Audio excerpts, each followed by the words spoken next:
بسم الله الرحمن الرحيم. ألف لام را. كتاب أحكمت آياته ثم فصلت من لدن حكيم خبير. ألا تعبدوا إلا الله إنني لكم منه نذير وبشير. وأن استغفروا ربكم ثم توبوا إليه يمتعكم متاعا حسنا إلى أجل مسمى ويؤت كل ذي فضل فضله وإن تولوا فإني أخاف عليكم عذاب يوم كبير. إلى الله مرجعكم وهو على كل شيء قدير. ألا إنهم يثنون صدورهم ليستخفوا منه ألا حين يستغشون ثيابهم يعلم ما يسرون وما يعلنون إنه عليم بذات الصدور. وما من في الأرض إلا على الله رزقها ويعلم مستقرها ومستودعها كل في كتاب مبين. وهو الذي خلق السماوات والأرض في 6 أيام وكان عرشه على الماء ليبلوكم أيكم أحسن عملا. ولئن قلت إنكم مبعوثون من بعد الموت ليقولن الذين كفروا إن هذا إلا سحر مبين. ولئن أخرنا عنهم العذاب إلى أمة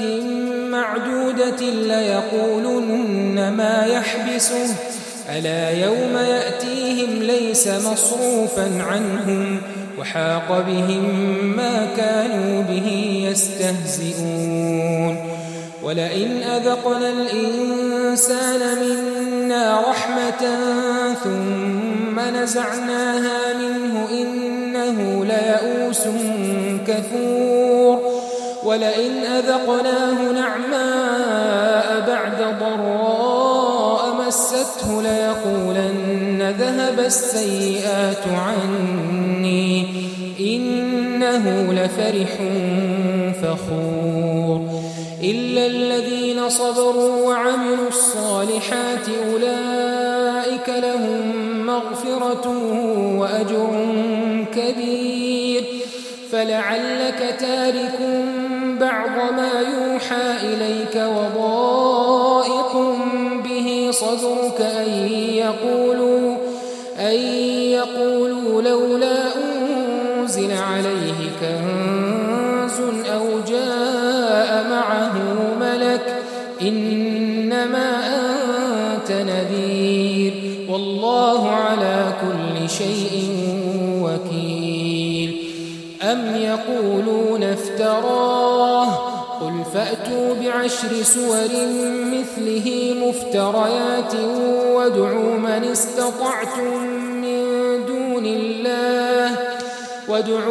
استطعتم من دون الله إن كنتم صادقين.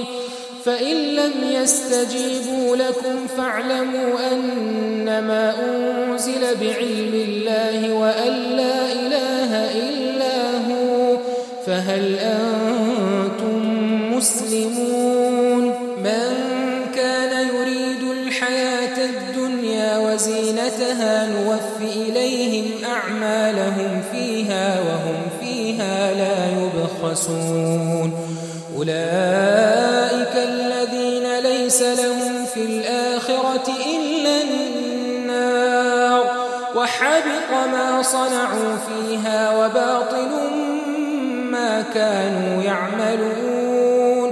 أفمن كان على بينة من ربه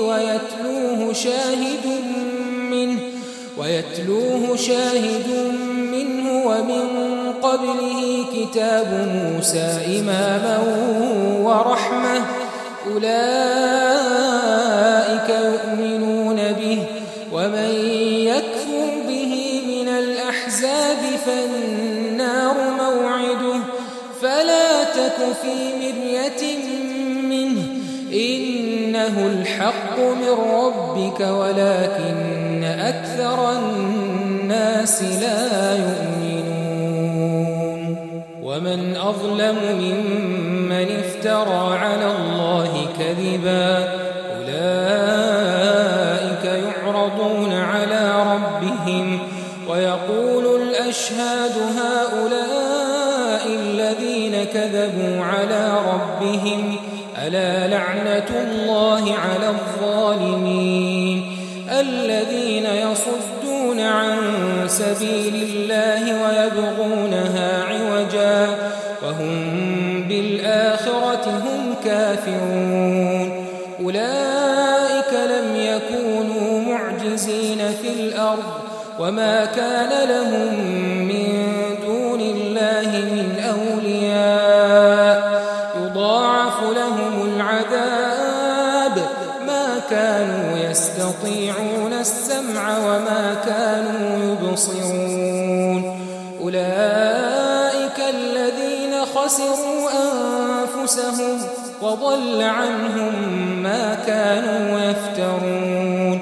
لا جرم أنهم في الآخرة هم الأخسرون إن الذين آمنوا وعملوا الصالحات وأخبتوا إلى ربهم أولئك أصحاب الجنة هم فيها خالدون مثل الفريقين كالأعمى والأصم والبصير والسميع هل يستويان مثلا أفلا تذكرون ولقد أرسلنا نوحا إلى قومه إني لكم نذير مبين ألا تعبدوا إلا الله إني أخاف عليكم عذاب يوم أليم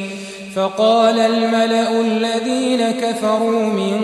قومه ما نراك إلا بشرا مثلنا وما نراك اتبعك إلا الذين هم أراذلنا بادي الرأي وما نرى لكم علينا من فضل بل نظنكم كاذبين قال يا قوم أرأيتم إن كنت على بينة من ربي وآتاني رحمة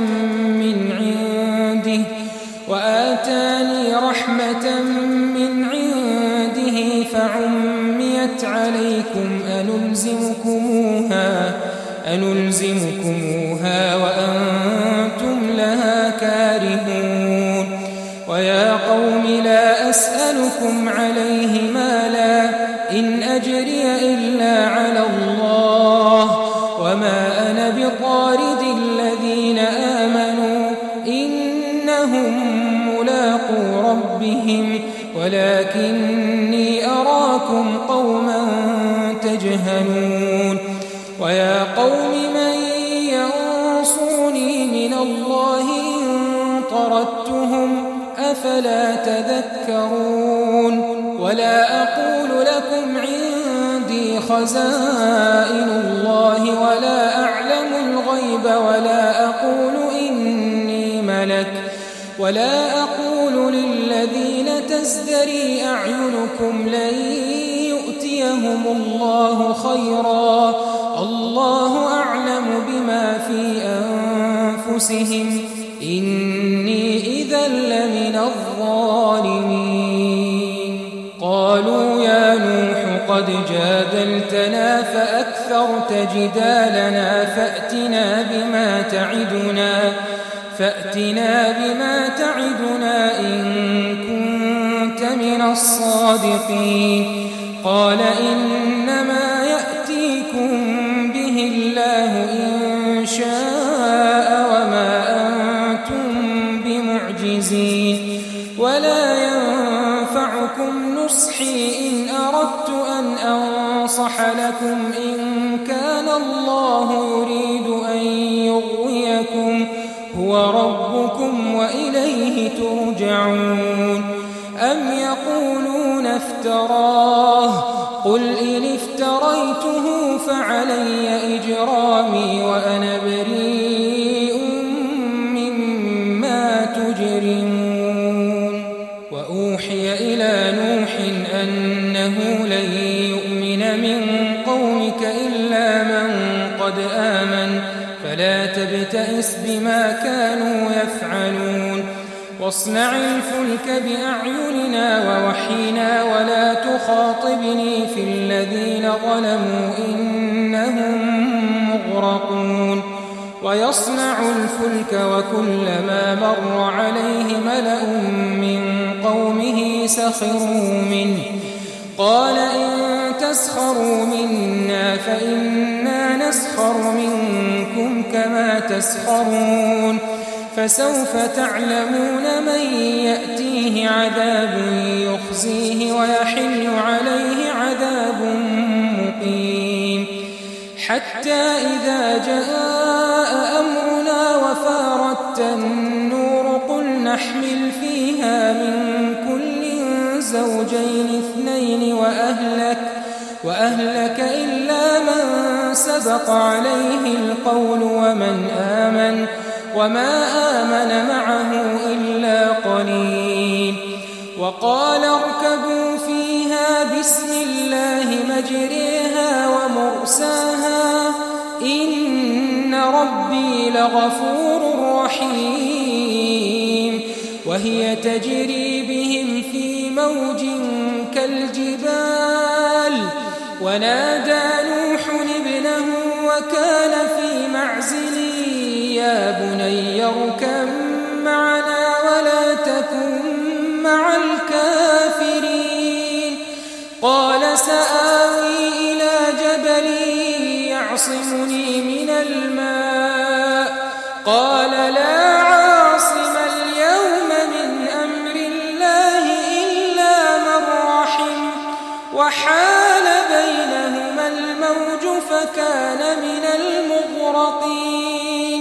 وقيل يا أرض ابلعي ماءك ويا سماء أقلعي وغيض الماء وقضي الأمر واستوت على الجودي وقيل بعدا للقوم الظالمين ونادى نوح ربه فقال رب إن ابني من أهلي وإن وعدك الحق وأنت أحكم الحاكمين قال يا نوح إنه ليس من أهلك إنه عمل غير صالح فلا تسألني ما ليس لك به علم إني أعظك أن تكون من الجاهلين قال رب إني أعوذ بك أن أسألك ما ليس لي به علم وإلا تغفر لي وترحمني أكن من الخاسرين قيل يا نوح اهبط بسلام منا وبركات عليك وعلى ممن معك وأمم سنمتعهم ثم يمسهم منا عذاب أليم تلك من أنباء الغيب نوحيها إليك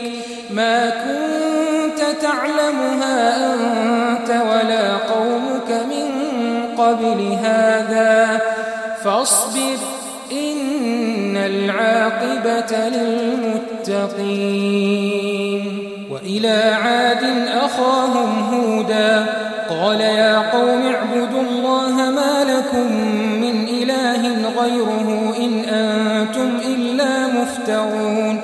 يا قوم لا أسألكم عليه أجرا إن أجري إلا على الذي فطرني أفلا تعقلون ويا قوم استغفروا ربكم ثم توبوا إليه يرسل السماء عليكم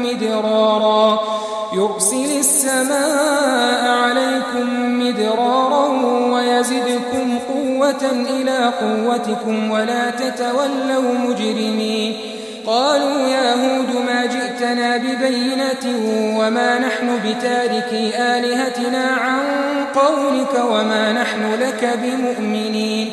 إن نقول إلا اعتراك بعض آلهتنا بسوء قال إني أشهد الله واشهدوا أني بريء مما تشركون من دونه فكيدوني جميعا ثم لا تنظرون إني توكلت على الله ربي وربكم ما من دابة إلا هو آخذ بناصيتها إن ربي على صراط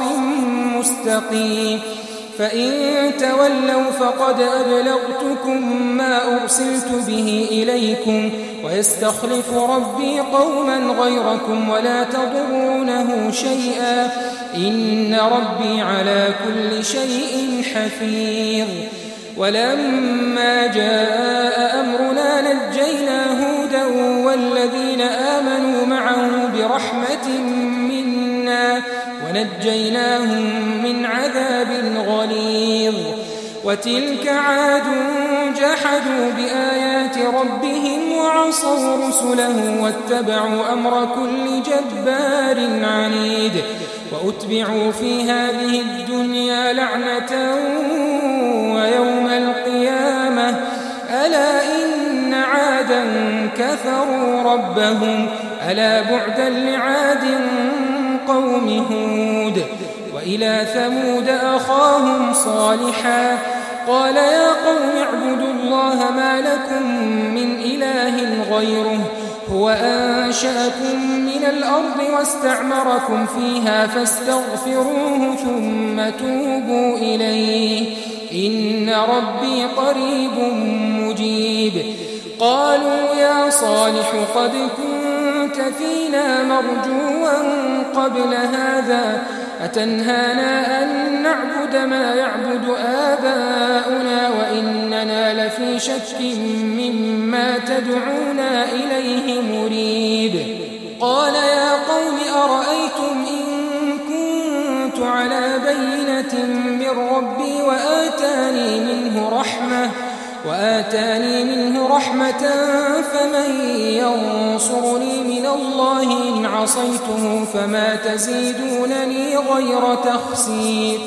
ويا قوم هذه ناقة الله لكم آية فذروها تأكل في أرض الله ولا تمسوها بسوء فيأخذكم عذاب قريب فعقروها فقال تمتعوا في داركم 3 أيام ذلك وعد غير مكذوب فلما جاء أمرنا نجينا صالحا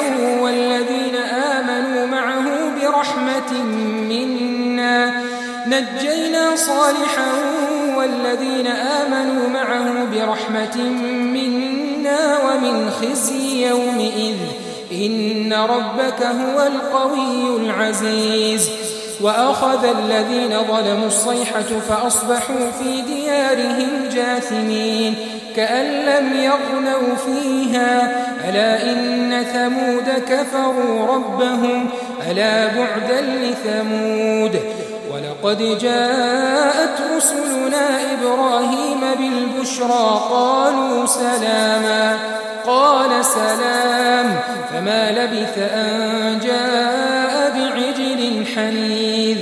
فلما رأى أيديهم لا تصل إليه نكرهم وأوجس منهم خيفة قالوا لا تخف إنا أرسلنا إلى قوم لوط وامرأته قائمة فضحكت فبشرناها بإسحاق ومن وراء إسحاق يعقوب. قالت يا ويلتى أألد وأنا عجوز وهذا بعلي شيخا إن هذا لشيء عجيب. قالوا أتعجبين من أمر الله رحمة الله وبركاته عليكم أهل البيت إنه حميد مجيد.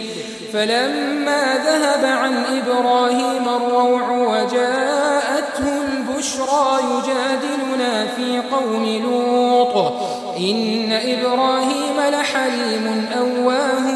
منيب.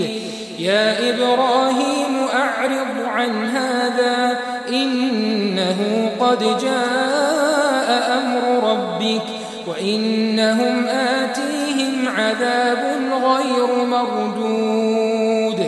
ولما جاءت رسلنا لوطا سيء بهم وضاق بهم ذرعا وقال هذا يوم عصيب.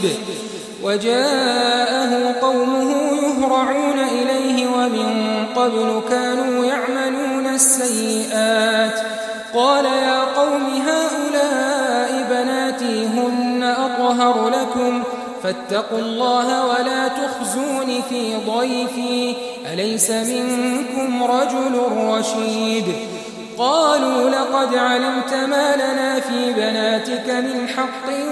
وإنك لتعلم ما نريد. قال لو أن لي بكم قوة أو آوي إلى ركن شديد. قالوا يا لوط إنا رسل ربك لن يصلوا إليك فأسر بأهلك بقطع من الليل ولا يلتفت منكم أحد إلا امرأتك إنه مصيبها ما أصابهم إن موعدهم الصبح أليس الصبح بقريب. فلما جاء أمرنا جعلنا عاليها سافلها وأمطرنا عليها حجارة من سجيل منضود مسومة عند ربك وما هي من الظالمين ببعيد. وإلى مدين أخاهم شعيبا قال يا قوم اعبدوا الله ما لكم من إله غيره ولا تنقصوا المكيال والميزان إني أراكم بخير وإني أخاف عليكم عذاب يوم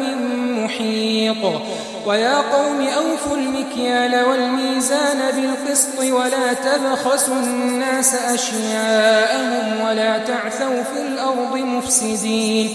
بقية الله خير لكم إن كنتم مؤمنين وما أنا عليكم بحفيظ. قالوا يا شعيب وصلاتك تأمرك أن نترك ما يعبد آباؤنا أو أن نفعل في أموالنا ما نشاء إنك لأنت الحليم الرشيد. قال يا قوم أرأيتم إن كنت على بينة من ربي ورزقني منه رزقا حسنا وما أريد أن أخالفكم إلى ما أنهاكم عنه إن أريد إلا الإصلاح ما استطعت وما توفيقي إلا بالله عليه توكلت وإليه أنيب. ويا قوم لا يجرمنكم شقاقي أن يصيبكم مثل ما أصاب قوم نوح أو قوم هود أو قوم صالح وما قوم لوط منكم ببعيد. واستغفروا ربكم ثم توبوا إليه إن ربي رحيم ودود. قالوا يا شعيب ما نفقه كثيرا مما تقول وإنا لنراك فينا ضعيفا ولولا رهطك لرجمناك وما أنت علينا بعزيز. قال يا قوم أرهطي أعز عليكم من الله واتخذتموه وراءكم ظهريا إن ربي بما تعملون محيط ويا قوم اعملوا على مكانتكم إني عامل سوف تعلمون من يأتيه عذاب يخزيه ومن هو كاذب وارتقبوا إني معكم رقيب. ولما جاء أمرنا نجينا شعيبا والذين آمنوا معه برحمة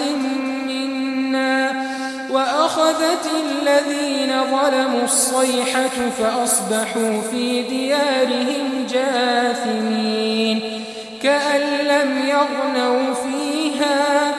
ألا بعدا لمدين كما بعدت ثمود. ولقد أرسلنا موسى بآياتنا وسلطان مبين إلى فرعون وملئه فاتبعوا أمر فرعون وما أمر فرعون برشيد يقدم قومه يوم القيامة فأوردهم النار وبئس الورد المورود. وأتبعوا في هذه لعنة ويوم القيامة بئس الرفد المرفود. ذلك من أنباء القرى نقصه عليك منها قائم وحصيد. وما ظلمناهم ولكن ظلموا أنفسهم فما أغنت عنهم آلهتهم التي يدعون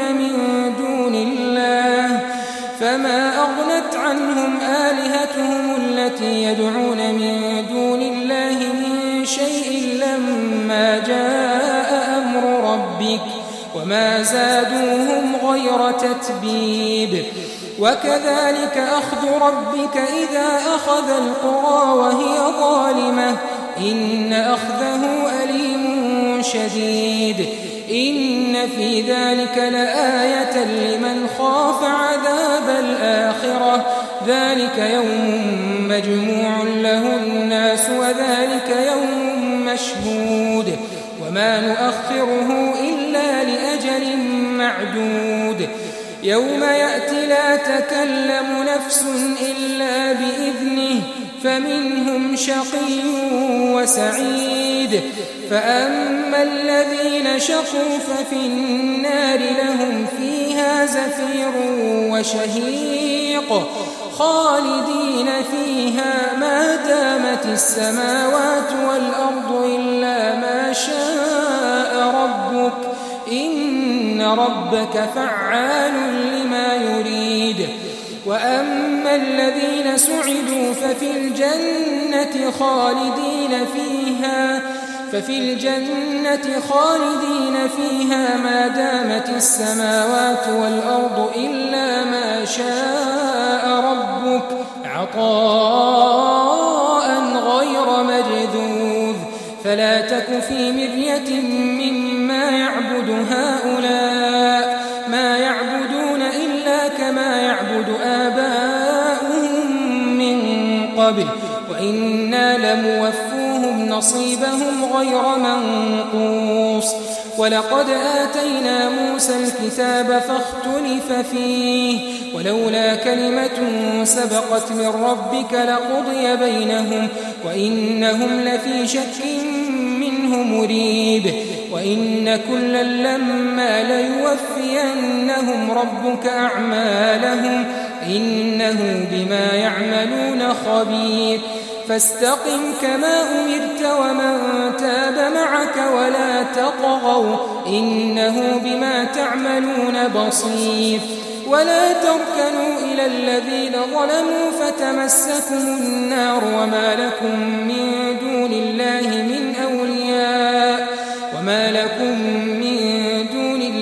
من أولياء ثم لا تنصرون. وأقم الصلاة طرفي النهار وزلفا من الليل إن الحسنات يذهبن السيئات ذلك ذكرى للذاكرين. واصبر فإن الله لا يضيع أجر المحسنين. فلولا كان من القرون من قبلكم أولو بقية ينهون عن الفساد في الأرض إلا قليلا ممن أنجينا منهم واتبع الذين ظلموا ما أترفوا فيه وكانوا مجرمين وما كان ربك ليهلك القرى بظلم وأهلها مصلحون ولو شاء ربك لجعل الناس أمة واحدة ولا يزالون مختلفين إلا من رحم ربك ولذلك خلقهم وتمت كلمة ربك لأملأن جهنم من الجنة والناس أجمعين وكلا نقص عليك من أنباء الرسل ما نثبت به فؤادك وجاءك في هذه الحق وموعظة وذكرى للمؤمنين وقل للذين لا يؤمنون اعملوا على مكانتكم إنا عاملون وانتظروا إنا منتظرون ولله غيب السماوات والأرض وإليه يرجع الأمر كله فاعبده وتوكل عليه وما ربك بغافل عما تعملون